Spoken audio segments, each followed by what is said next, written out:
সুন্দর গ্রামের দরিদ্র কৃষক রহিম প্রতিদিন ভোরে উঠে মাঠে কাজ করত। তার জমি শুকনো, ফসল কম হতো। গ্রামের লোকেরা বলতো, এই জমি কিছু দেবে না। কিন্তু রহিম বিশ্বাস হারেনি। সে তার জমি চাষযোগ্য করে তুলল। সে একদিন বাজারে গেল। বাজারে কিছু নতুন জাতের বীজ পেল। দোকানদার বলল, এগুলো আলোর বীজ, পরিশ্রমে ফলবে। রহিম সেগুলি মাটিতে বুনে দিল।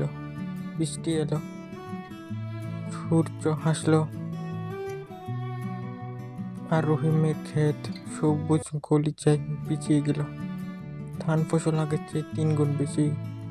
রহিম গ্রামের সবাইকে বীজ দিল, পদ্ধতি শেখালো। 1 বছরের মধ্যে পুরো গ্রাম বদলে গেল। সবাই পরিশ্রম আর বিশ্বাসের শক্তি বুঝতে পারল।